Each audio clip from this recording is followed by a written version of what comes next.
So hi everyone, welcome to the Bartlett Together Festival 2021. Today you have joined the section, The Greatest Happiness, Digital Commons, and Decolonial Urbanism. I'm your chair of the day, my name is Provides. I'm currently teaching at the Bartlett School of Architecture, UCL. So this session will be recorded and added to the faculty YouTube channel, Bartlett Together website, and forwarded to the registered attendees. We encourage you to submit a question for the speakers at any point during this roundtable seminar by clicking on the Q&A function on the bottom of the screen. You can submit your own question or upvote others. We will hear the presentation for the first half of the section and begin the Q&A in the second half before ending at 11:30. So before we start, let me introduce our speakers, Nai and Alberto. So Nai Kalama is a PhD student at the Institute for Innovation and Public Purpose, whose research explores the nexus of data, public sector innovation, and health equity. Nai also serves as a co-instructor at the Global Health Delivery and Social Medicine course at Harvard Medical School, which applies social science and humanities research to advance equity in healthcare policies and delivery. Nai had also gained meaningful experience at MIT, the National Innovation Service, and the World Bank, which centered on the cultivation of global innovation networks and the utilization of co-creativity and participatory approaches. As for Alberto Fernandez Gasiles, he's an architect, academic, and researcher at the University of Chile, PhD candidate and digital design tutor at UCL. He's also a Rebirth Chartered Architect and currently serves as an advisory board member of the Bartlett Perspectives Journal. His career has been developed between academia and professional practice, applying BIM, generative design, and digital fabrication at different scales, bridging local perspective with global issues through the investigation of form. His work has been published and recognized internationally by Archiprize International, Sunbrella Future of Shade, UIA, La Biennale di Venezia, amongst many others. So it is an honor to be amongst such great talents. And without further delay, let us start the roundtable. So each guest will first share the vision as a Picha Kucha before entering into the discussion. So Nai, the stage is yours. Thank you, Provides. Really happy to be here today. And let me try and share my screen. Cool. Let's see. Okay. Hopefully you all can see my screen. Yes, looking great. Perfect. Yep.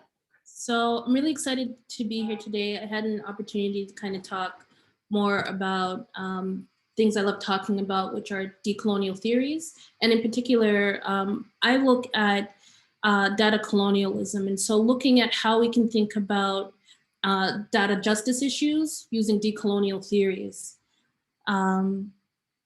Yeah. So who am I? So I think Provides, you've already mentioned, my name is Nai Kalima, and I'm really excited to share a little bit more about data colonialism as we kind of look at the themes of today's discussion. What is data? So data is quite simply is information. And in terms of information, it can be quantifiable information, and increasingly a lot of data is being used to instrumentalize new forms of power and new forms of governance within the world. And so I'm really interested in looking at how new relations are forming around how data is being instrumentalized in society. So it's just units of information, often numeric and collected through observation. And I started to notice that I got a Fitbit and I was super excited. I'm like, this Fitbit's gonna change my life and make me, like all my fitness dreams come true. And so I got the Fitbit and I noticed that my behaviors were changing around the technology. And so in the GIF right here, you see this guy kind of walking in place. I noticed I would start to try and walk in place to get my numbers up. Or if it was the end of the day, I might decide, let me go put it on the dog's foot and send the dog to go run around, or just weird things like that. And so I became interested in thinking about how is data changing not only relations between people, but changing how we think of ourselves through a more quantified self. And I began to hear stories from other people about doing weird things like this. And I was really interested in how data is changing our society. So in terms of data, I like to think about data in terms of the data life cycle. And so thinking about how does data, what are the implications of different types of digital infrastructures, like data centers, cloud architectures, and even undersea cables to data collection. So how is it being collected? Who's collecting it? How is informed consent a part of that process? And what's people's right to refuse, to be forgotten, and privacy issues in relationship to that, to the analysis. And so how are different types of proprietary analytical tools being used and algorithms being created around how that data gets used? And in turn, how is that actually creating new forms of algorithmic governance and decision-making that has implications on society? And so collectively, the area that I was interested in, some people, it has many names, but I'm particularly looking at data justice issues. And so thinking about what are the issues around justice and politics that are emerging because of how we are treating data in society. And so what is data colonialism, and what does that mean in the context of public policy is kind of my focus. And there are many different types of issues, and there's a lot of amazing thinkers who are looking at that today. But in particular, I use the framing of data colonialism. And so thinking about what are the geopolitical dimensions and what are the colonial dimensions around how data is being used, both within and amongst countries. And so really kind of that kind of built off of, I became really interested in Jeremy and Sam Bentham's concept of the panopticon. And then a lot of people have used the concept of the panopticon to explore other concepts around the digital panopticon. And so how is this power knowledge concept, whereas power and knowledge come from observing others' behaviors, and the psychological domination that's being enacted by the state through surveillance technologies, how is that being, how's that happening through digital architectures and specifically through data? And so I don't have that much time. This is my first Pechacucha, so I hope I'm doing it correct. I don't know, but basically, I think Cambridge Analytica is where the term, the connection between digital colonialism, so between how countries are using digital infrastructures and data to dominate other countries, kind of came into prominence around the Cambridge Analytica trial around 2016. And it's been an area of study since then. So data colonialism has to do with how is data being extracted, and being extracted for profit, and being instrumentalized through technologies to enact for power over people. And just like historical colonialism was looking at the extraction of resources to enclosure, capture, and exploitation of human life for capitalist gain, what is now happening is data is being used to help facilitate that. So data colonialism is very much viewed as a continuity of historical colonialism. And it's some argue that data colonialism should not be viewed as violent because we are choosing to use these technologies. But I think others would argue that there is in fact different forms of what people are calling algorithmic violence, and that's violence stemming from how algorithms are being instrumentalized in society. So a popular example of that may be around the use of predictive policing, for example, or there's been a lot of protest and movement building around trying to ban the use of different types of face identification technologies. So I'm sorry if I'm using the wrong word at the moment. But basically, how are these things enacting different forms of violence in people's everyday lives? And so I don't know if I have a lot of time, but basically, I became interested in thinking about that with regard to cities, and in particular with regard to urban spaces. And so back in, Google had tried to start something called a smart city, Google Cities. And basically this was a project that people were looking at specifically in Canada around the use of different types of sensors and Google would help to build a city. They would put a lot of sensors in different types of public infrastructure, and then in turn use that information and use that data to make decisions about how the city would be run. And so the vision was to create a city full of technologies, from autonomous cars to innovative ways of collecting rubbish, and hundreds of sensors collecting data about that. However, in terms of how that would actually be implemented, there was a lot of concern. So this lady here on the screen, Anne Kavukian, a privacy expert and former information and privacy commissioner for Ontario, ended up resigning in 2018 because of the concerns around how they would use, collect, and distribute the personally identifiable urban data.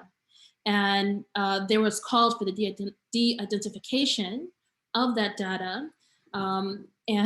But Google said that they would merely suggest that to the people that they would work with around that. And so the plan ended up getting scrapped and it did not move forward. However, Google did move forward with the building of the Google City in San Jose, California in 2021. And so I think this is just one example of how data information is being used through different types of data intensive technologies. And what's happening is basically this is in turn leading to governance by algorithm, but not necessarily with the mandate of the people, since a lot of these algorithms are proprietary. There's a lot of information about how they're being used, which people are not privy to. And so I think it's a really interesting departure point as we think of urban spaces and urbanism, about how data and digital technologies are trying to reconfigure these dynamics, and particularly dynamics of power between the people that make up these spaces and different governments who might be trying to manage these spaces through policy, and specifically working with big data companies around that. And so I think that's kind of a little bit about my background and interest in the connection between data colonialism and urbanism. And yeah, I think before, I don't know if I've taken 5 minutes, but I think before ending, I would really just like to mention two things. One, they're saying because of the pandemic, there's been an acceleration in the collection of data through things like vaccine passports and other types of technologies. And so it's kind of what people are talking about now is basically the acceleration of data colonialism into some of the most sensitive areas of our lives, our health. And so a lot of interesting things to discuss. I'm really looking forward to talking with everybody. Here's some books in case you'd like to learn more about some of the concepts that inform this work. And I really look forward to learning from everyone and hearing from all of you today. So thank you. Thank you so much, Nai. That was wonderful. So if anyone has questions, feel free to pop it in the Q&A box and we will discuss it later. So next up is me. I don't really have slides per se, so I can really focus on a conversation here, which I think would be amazing. But I do have a few images to show later. So first I'd like to ask, the theme today is the greatest happiness of the greatest number, which was actually the founding principle of a utilitarian democracy as defined by Jeremy Bentham in the 18th century, who also invented the panopticon. So interesting that we're all looking at this. A democracy that is established on the basis of elected representatives by individuals, one man, one vote, it's one version. But my argument or my provocation here is that if it's the only version, then there may not be a need for the freedom of choice in governance because there is simply no choice. So paradox. In Bentham's democracy, he basically identified the good with pleasure, pretty much a hedonistic in the aggregation of individualistic values. So this also shaped our contemporary understanding of normative ethics, but at the same time, it is the critique of his argument, which basically marginalized the non-commons, non-majority, and formed part of the basis for liberal consumption of commodities that realizes pleasure almost instantaneously. So although this piece of history dates far back, it is pretty evident that the influence of such concepts are deeply embedded in a Western epistemology of democracy that has been disseminated around the world, so much so that it has been so hard to imagine alternatives. So I'd like to show you a few pictures of my hometown, which is Hong Kong. I'm sure many of us have watched these movies, all of which reference a very lively urban landscape of my hometown. Blade Runner, Ghost in a Shell, depicting high technology, low life urban dystopia. You know, you have dirty alleys, mysteries, prostitutes, poverty, violence, crime, fast and furious, do whatever you want, you know, all sorts of stereotyping. But don't get me wrong. I mean, I love these movies, like they're cyberpunk classics that were sensational in many ways. But if we contextualize them in the long history of colonialism in Hong Kong, it was actually much legitimized and advocated by Orientalism, which was led much by Enlightenment art and the sciences of social anthropology research.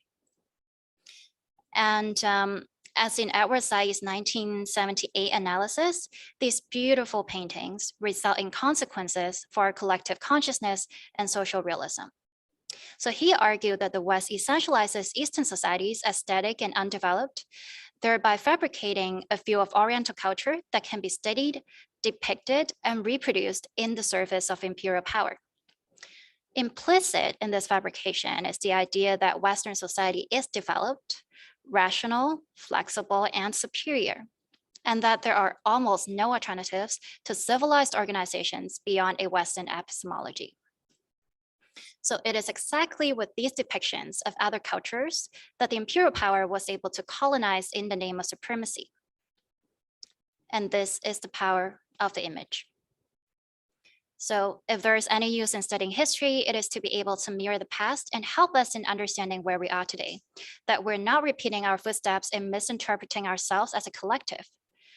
And if we really think about it, the world today is still haunted by a rigorously rigid and singular ontology towards how power relations should work in every society. This has pretty much stimulated my reflection on whether or not we can imagine alternative forms of democratic practices, forms that are subject to our local urban landscape beyond the characterization of the ontology of direct and representative democracy. Thus, I've looked into the Chinese tradition of Taoist thinking. I hope you can see this. So,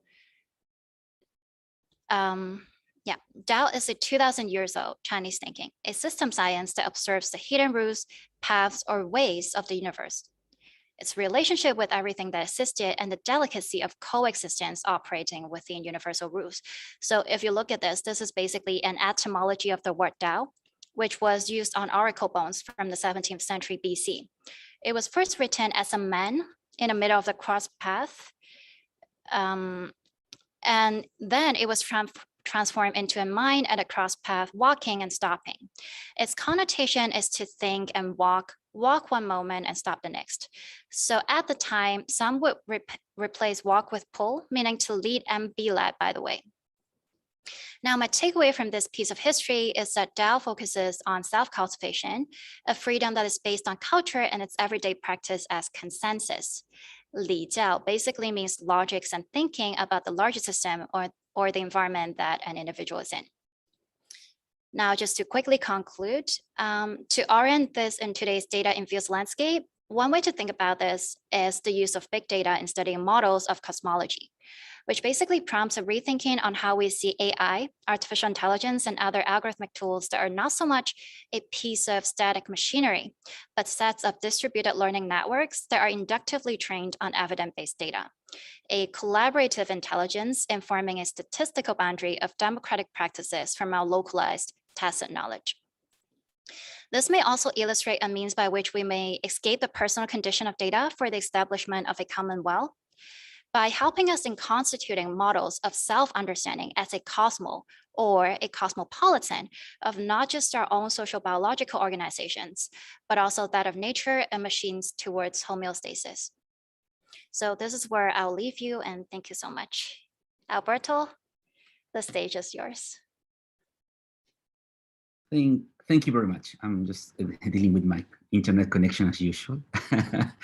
Okay. Yeah.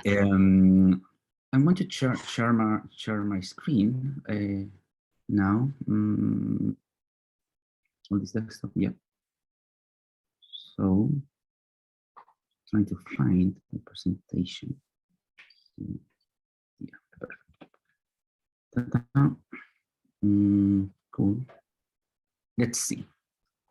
Well, in my case, I want to talk about this concept of digital decolonization from a South-South perspective, because I'm from Chile, I'm from South America, and now I'm here in London, but this is something really interesting that I want to put as a provocation now. Well, firstly, I want to introduce this idea of obscurantism before the printer times, because this is an idea that in a way is influencing our society till now, because who controls the knowledge is the one who controls everything in our society, which means in a way, okay, let's try to put a dongle or something like that over the knowledge. So this started, for instance, well, with this idea about information and control, a history of innovation and social. Alberto, I'm so sorry to interrupt, but we can't see your screen fully. It's on slightly to the left. And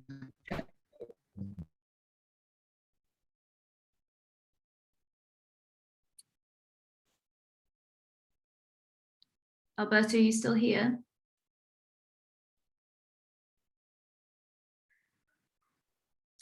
Yeah, I think he might be having an internet issue.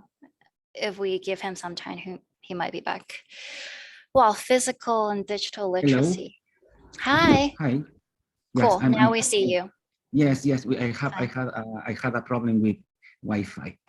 So Yes, my last slide was information and control or obscurantism. Huh? Okay. So can you see my screen now? Yeah. Yeah. Yeah. Perfect. So in that sense, about information and control, I want to introduce a brief history of innovation and social changes and challenges through history based on who controls the knowledge.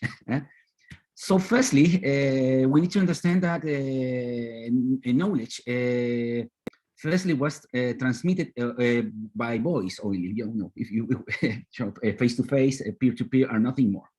But then we started with writing, and so we started with trying to transferring this information from person to person, but using a code, in this case a written language, and that was a nice, a huge step for our civilization. But then. This sounds quite obvious now, but it's super interesting for the argument. Then the paper. So we started to use a physical support of the paper, from roll to sheets and books later. So the knowledge was stored and classified with exclusive access to few key persons in the society, because at that time knowledge was just a kind of privilege. So then, later, in the someone Gutenberg introduced the printing process in a kind of industrial way. So this was the beginning of the age of revolutions. So the printing press and the mass of production of text spread the knowledge in different ways, but in books mainly. But from let's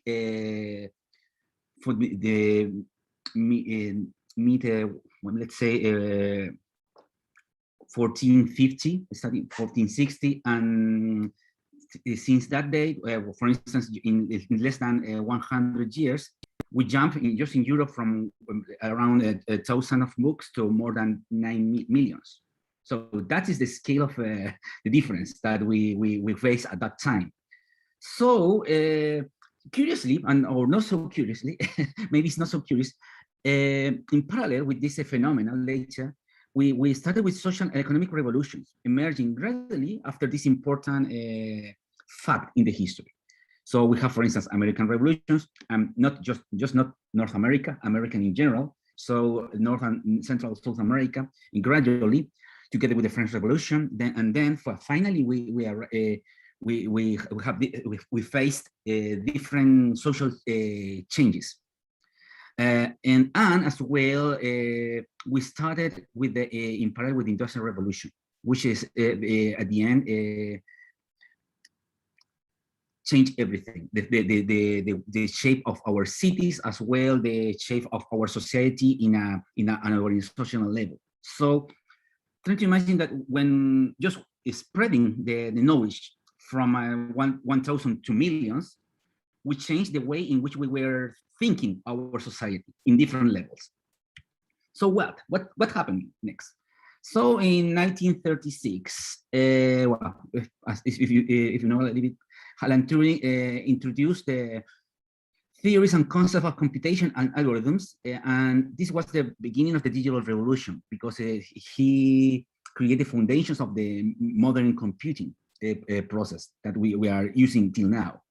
So what happened is we migrate from gradually, we were migrating gradually from the paper-based information to this digital information, zeros and one, the binary language. So that started to produce gradually a different revolution, a revolution in which it's not necessary anymore to have a huge space storing information. Well, we have that, but in a different way. But at the same time, we can access to knowledge. Doesn't matter from where. So, as an example, well, let's try to finish this provocation.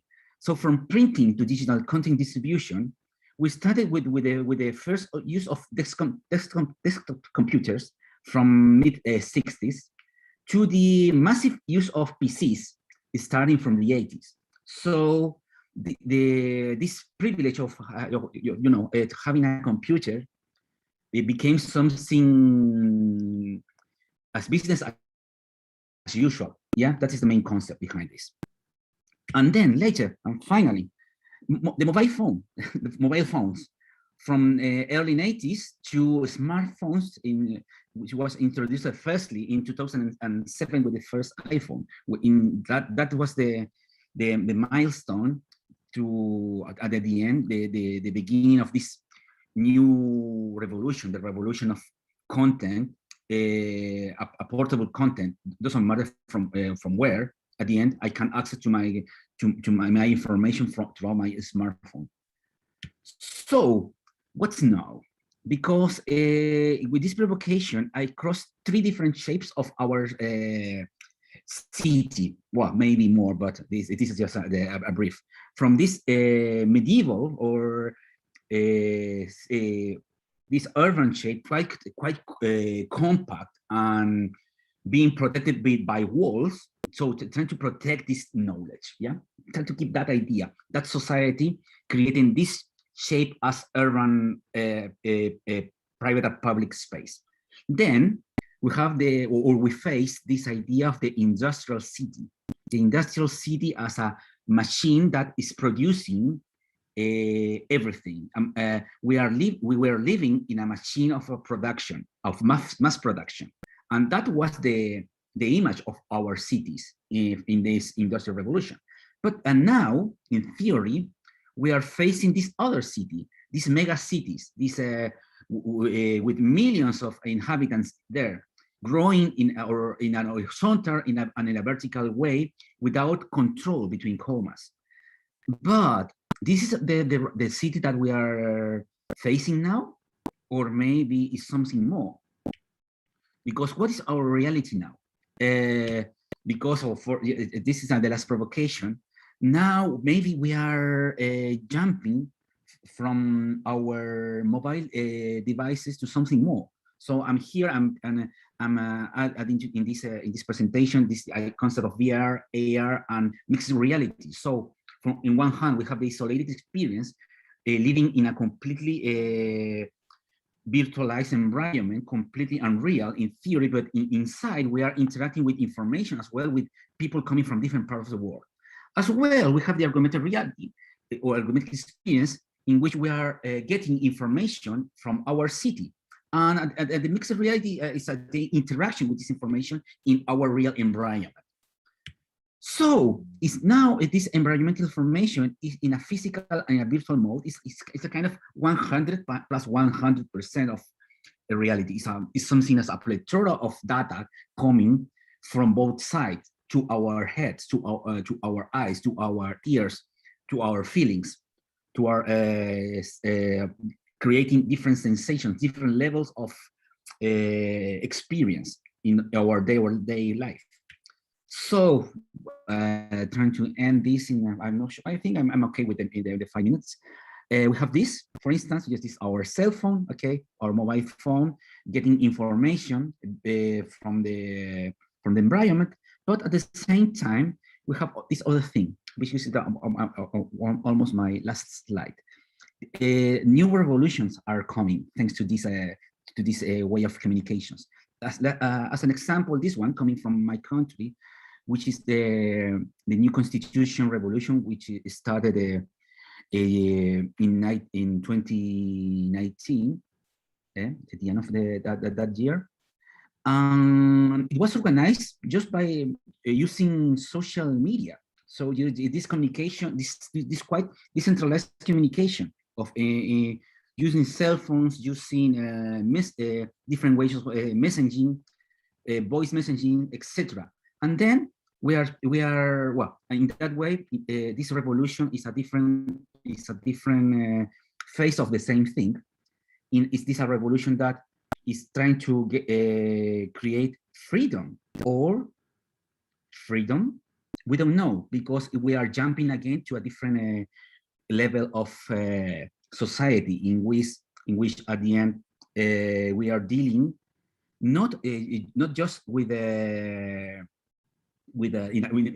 other in a vertical way. We are working in a quite horizontal way now among us, instead of just interacting with someone ruling our society from top down. This is a more bottom-up way of organization now.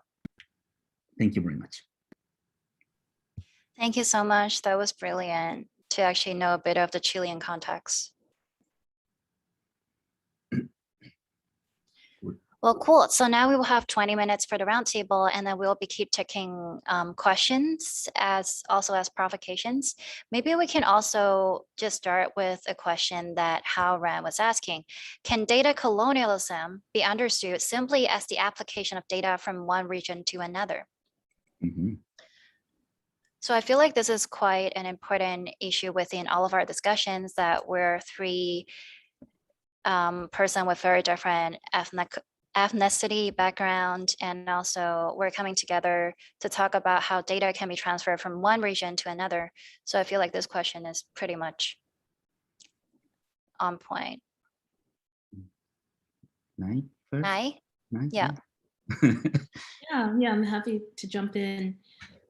So this is a really interesting question, I guess. Is it just about the transferring data from one region to another?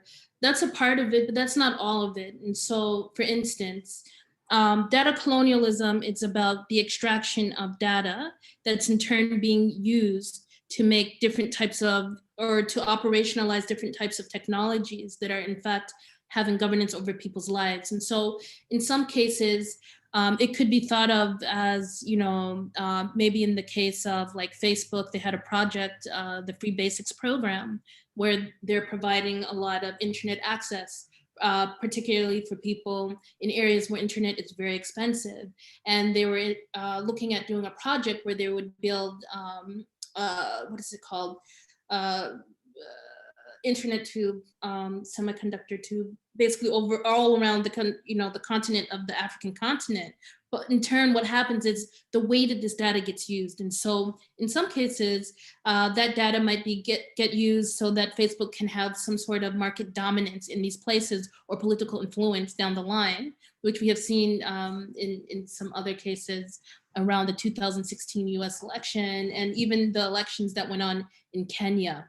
And so it's not just about the transferring of data, but in turn, how is that data being instrumentalized and used?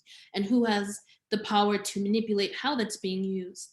And so I think that in some cases, there are definitely countries which are trying to push back on the capture of their data to maintain some sort of digital sovereignty. I think India is a really great example of that and have been spearheading a lot of efforts around data localization efforts to try and make sure that the data that gets extracted from that country is also going to be, the country is going to have access to it, they're going to be able to use it, and it's not just going to be extracted so that these big data companies can continue to gain market dominance.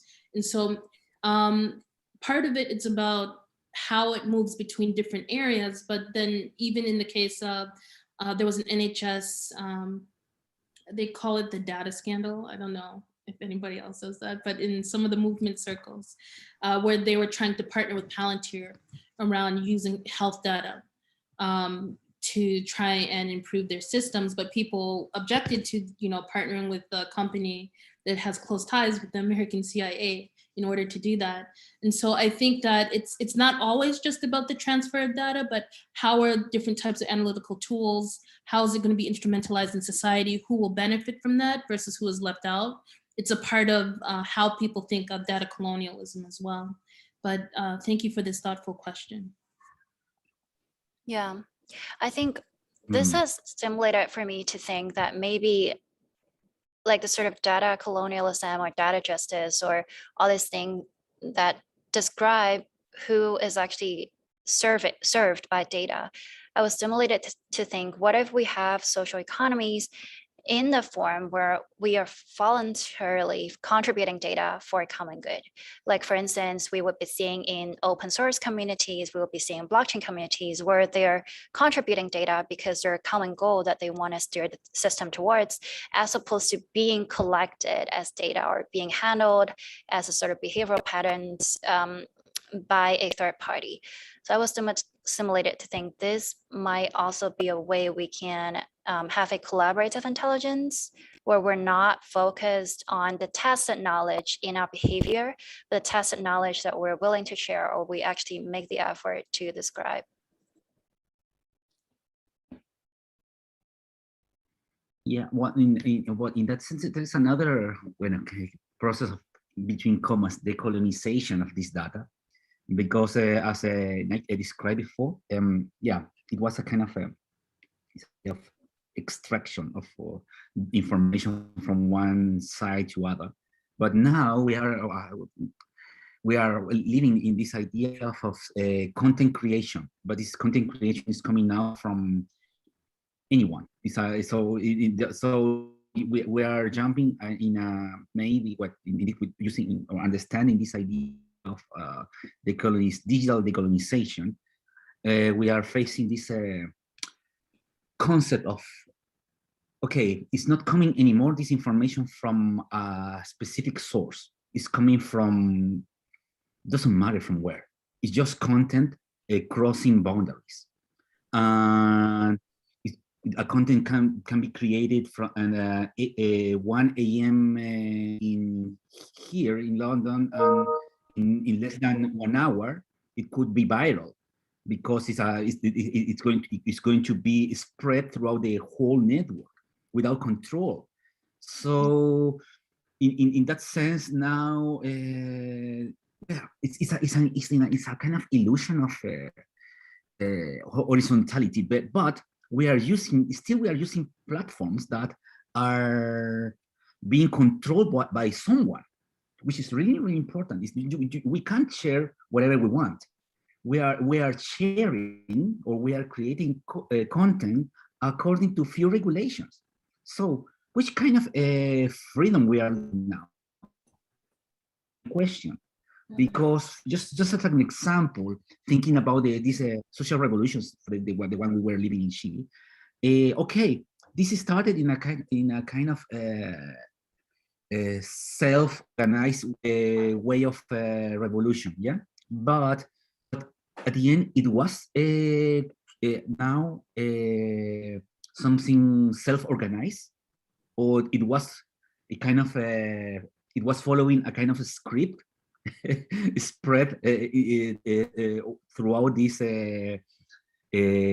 horizontal organization. And now, just now, we are understanding that at the end, it wasn't so free, so self-organized. it was a kind of self-organized way of create a new revolution. So we need to understand that, okay, maybe it's true what we are living, or maybe it's not so true.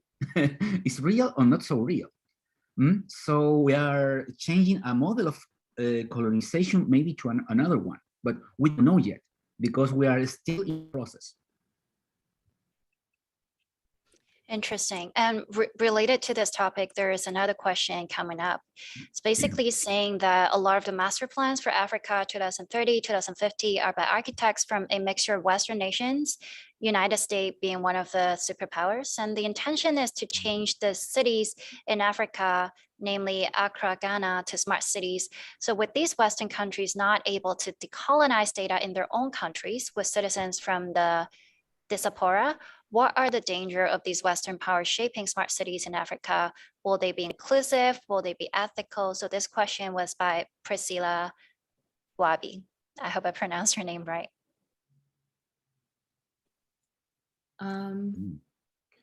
This is a fantastic question because this is what I know, it's so difficult. It's like we need to open a research project for this. Yeah, it's totally it. And you know, I'm American, but I'm also Ugandan. That's where my family is from. And so, yeah, I think that in terms of will it be inclusive, will it be ethical?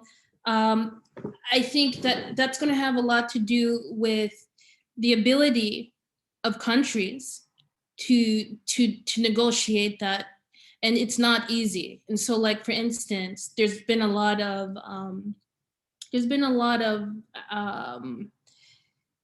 controversy with what's happening with the WTO right now, where they want to liberalize a lot of the digital economies of places like Ghana, other countries in the global south. Many countries in Africa would be affected, but basically not countries becoming less equipped to try and protect how their data is used, who uses it, who gets to move it where.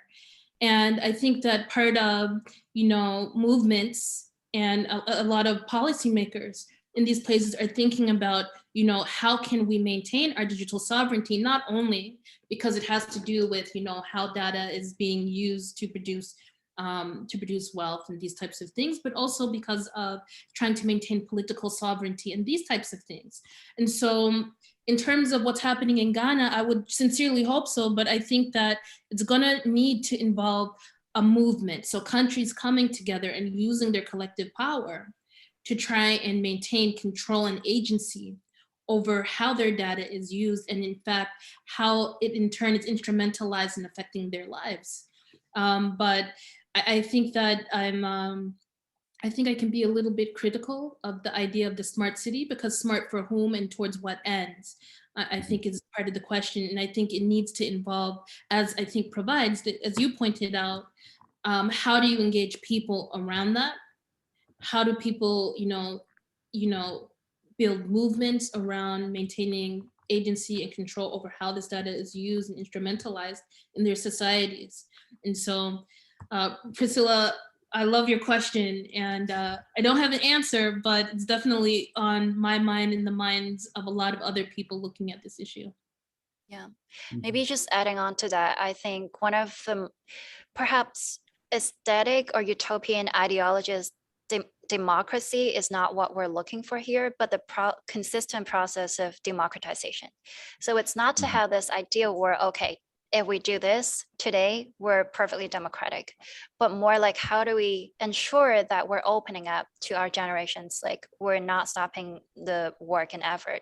So in that sense, it's also about democratization of knowledge. Like Foucault would always say, if you have knowledge to digital literacy or whatever, you have the power. I mean, there are critique towards that viewpoint, but I think especially in the context of smart cities, like, what is smart? Are people even thinking about, is it just because we're aggregating data that means we're smart? I mean, from an engineering perspective, being smart is basically you have a network of sensing, actuating, and control components. And I think that is pretty, I mean, you can see Alberto was having a very bad digital infrastructure and then he can't get a good Wi-Fi. So I think that's also part of the digital literacy concern within smart cities, is that are the infrastructure building up local social economic capacities? Are people actually getting the stuff that they need, both knowledge and the physical infrastructure, to actually participate in the smart cities discussion? And what is even smart cities for, and how can we localize it to a particular urban problem? Because now we're just taking it as a standard model, and then we're like, every city should be the same. Everyone should be able to like do A and B and like vote and blah and have their data monitored. But why can't we imagine alternatives? I think if we can imagine alternatives, it really signals that there is a problem in stuff being infused in our collective mind. So, yeah. Yeah, well, you touch a point that is as well is part of this idea of this virtual and real life, or this real city and the virtual city. My example would be my horrible internet connection, because this is I'm in London. I'm in theory. I'm in the first in a super well developed city, but I till now I still don't have access to optic fiber internet. So I'm still using the landline with all these issues happening day by day. So okay, we are talking about this horizontal way of access to the information. Doesn't matter from where, but at the end it matters. It's not the same if we are in a quite well developed city, or if we are isolated in the middle of the desert. It's not the same. So now what's going on is something like, okay, well, we can access to the information, but at the same time we must change the way in which we are living day by day. Just for instance, today I modified my whole schedule, trying to be connected with this festival, and that is happening with me, but maybe it's with you or with all the participants now in this festival. We are changing our behaviors, trying to reach the information, which is really interesting. We are not living anymore a linear life. We are living in a kind of rhizomatic way of understanding our day by day. So we are jumping from one point to the other, trying to get or trying to reach the best hotspot for our connectivity. It's something completely different. So our city must change, I think. It's not going to be anymore this hyper horizontal or hyper vertical urban fabric. It's going to be something more. We don't know yet. Probably our cities are going to face maybe for the 5G connectivity a different way of construction in the future. We don't know, because the frequency must face or must cross different materials trying to reach us. So maybe we might, in the future, we are going to change the regulations for construction, just because we must have the better connectivity.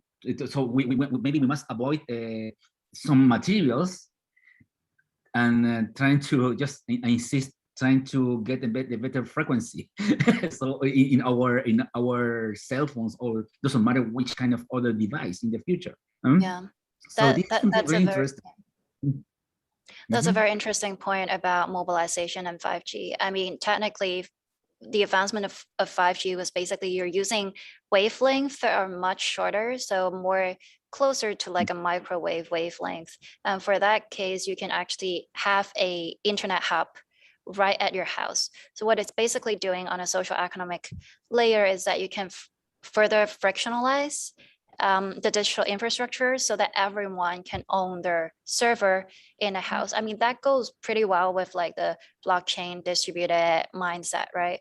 But I mean, my provocation or my question here to both of you is perhaps, do you think if we can't reach consensus, frictionalize or fragmentation of further like just we own our own stuff, we're not gonna make the effort to actually pay the contribution is the way to go? Or, I mean, infrastructure is the aggregation of a lot of effort in the society, right?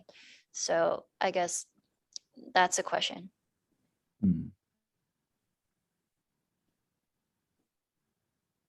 It's a tough question. Maybe we can also merge that with one of the question by Goksu, because he was basically talking about civil disobedience. So I think it's pretty much connected.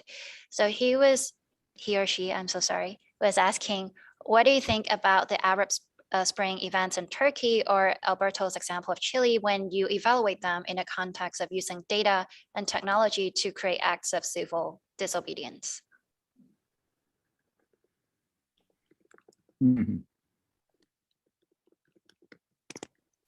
I think maybe it's like this dichotomy. If we don't like what society or the government has enforced on us, do we just go into uprise, or do we just all own our infrastructure and like be cut off from it kind of situation?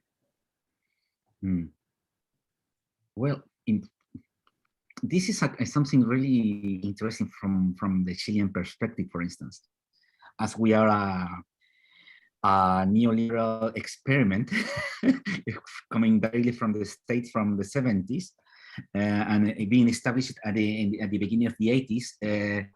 We were living in a kind of illusion of happiness. So that illusion at the end worked really well till the moment in which we were more connected with the world. And then we realized, oh, our happiness is not a real happiness. It's a kind of a Truman Show experience in a 70 million inhabitants country. So at that moment, this democratic access of knowledge or the data became a tool for revolutions. And then we started to be more disobedient instead of just following the rules coming from top down. So really interesting how at the end data became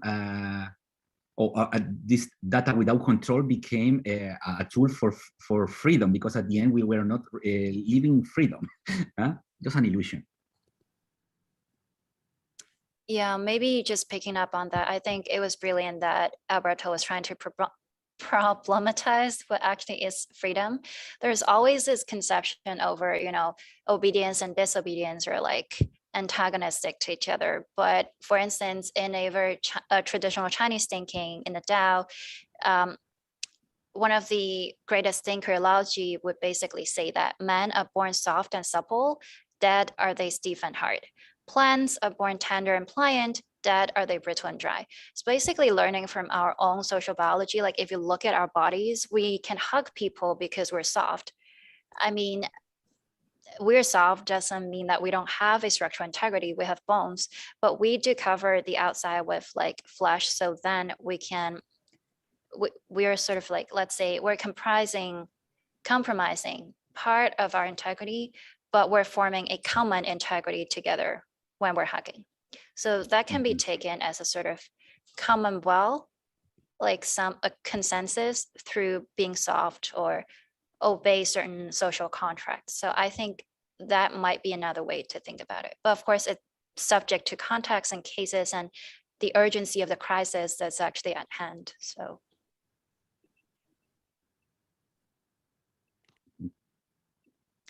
Nai, do you have? Yeah, I mean, I really appreciate all these thoughts. I think it just emphasizes one of the beauties to come out of decolonial theory, which is this idea of being pluriversal. meaning there are different ways of approaching liberation, and different epistemologies and traditions, they can inform that process. There is not one way.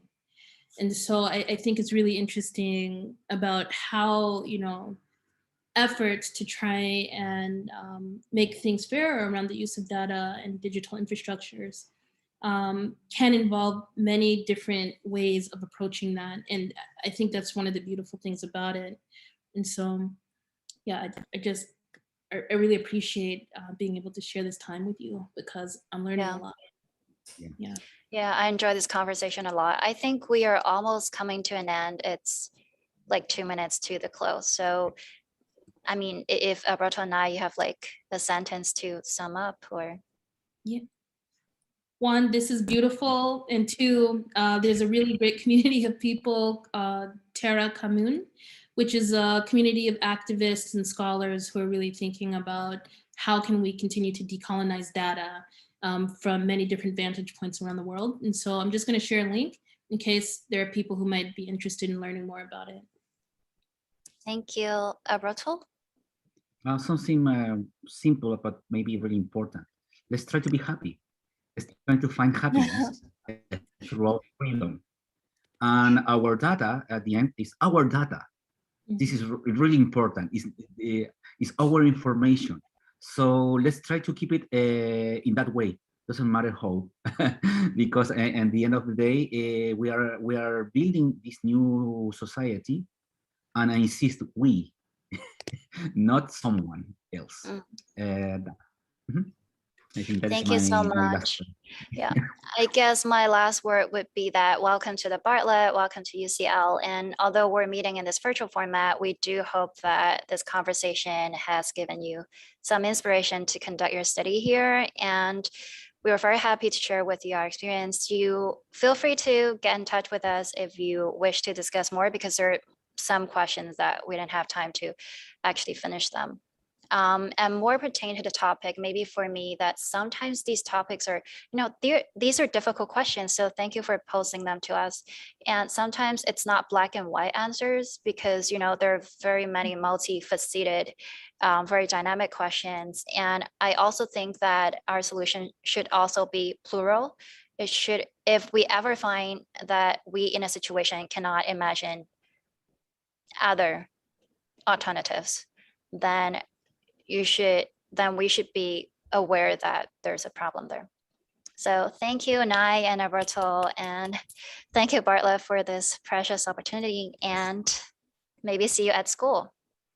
Yes. Yeah. And thanks, everyone. Yep. Yes. Thank you so much. Perfectly on time. Thank you very much, guys, for being here with us. Take care. Thank you. See you. See you.